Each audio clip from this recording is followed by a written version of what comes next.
যেমন নরম তেমন গরম। খেতে হলে চলে আসতে হবে সিথির রান্নাঘরে। আজ আপনাদের চোখের সামনে কিছু দৃশ্য তুলে ধরলাম। আপনারা ভালো লাগলে দেখতেই পারেন, আর ভালো না লাগলে এড়িয়ে যেতে পারেন। একজন মায়ের দুটি সন্তান, একজনের বয়স এই 1 বছর 2 মাস আর একজনের 8 বছর। যার 8 বছর সে ভাবছে ছোটজনকেই বেশি প্রাধান্য দেওয়া হয়ে যাচ্ছে, কারণ ও যেটা ভালোবাসতো, যে খাবারটা খেতে পছন্দ করত, যা যা করতে ভালোবাসতো, সেইগুলোই যেন একটু হলেও অভাব বোধ করছে।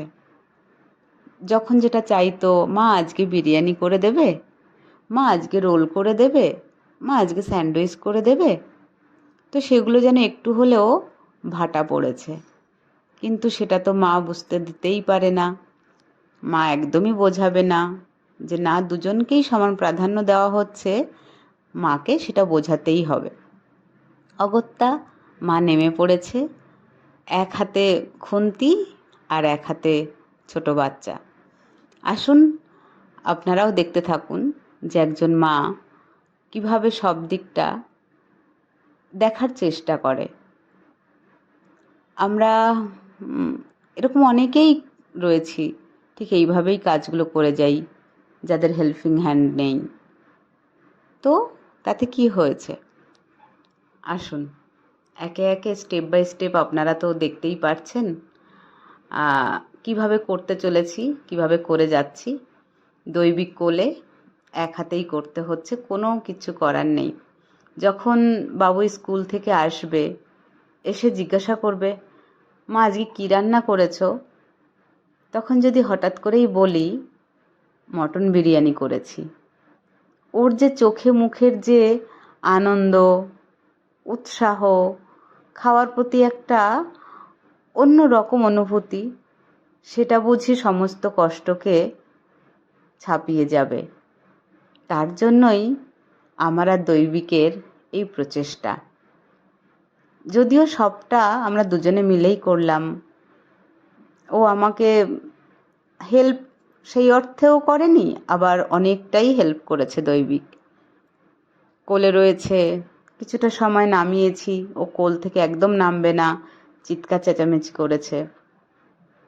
তো আমিও ছাড়বো না, আমিও বাবুইকে একটু হলেও সারপ্রাইজ দেব।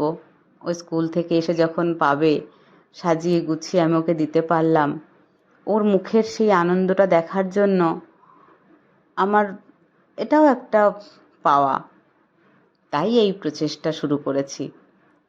আর প্রচুর ভুলভাল তো আছে, আমি আমার মতো করে করার চেষ্টা করেছি, কোনো কাউকে না অনুকরণ করে, বা যেমনটা হলে আমাদের ঘরের সবার জন্য শারীরিকভাবে উপযুক্ত সেটাই করার চেষ্টা করে গেছি। আর মশলাটাও ঘরে বানানো, হাতে তৈরি করা। সেই অর্থে আমি বাইরের তেমন কিছু ব্যবহার করিনি, যেহেতু ছোট ছোট বাচ্চা ওরা খাবে। আর প্রেসার কুকারটা ব্যবহার করা হয়েছে এই কারণেই, মাংসটা একটু নরম হলে বাবুই খেতে খুব পছন্দ করে, সেটার জন্য। না হলে অনেকটা সময় লাগতো কড়াইতে যদি করতাম।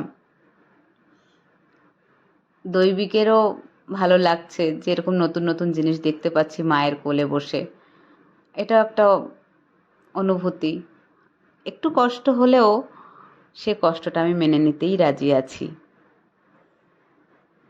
আপনাদের মধ্যে কার কার এমন ঘটনা ঘটে আমাকে অবশ্যই জানাবেন।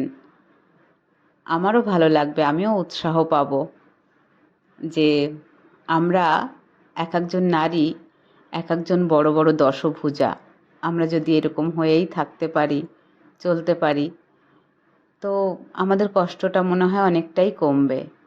তাই নয় কি? নিজেকে আমরা কখনোই হার মানব না, হার মানতে আমরা আসিও নি। আসুন কেমন লাগে আপনাদের এটা দেখে, বা একটু টেস্ট করে দূর থেকে দর্শন করে আমাকে অবশ্যই জানাবেন। আর সবাই খুব ভালো থাকবেন।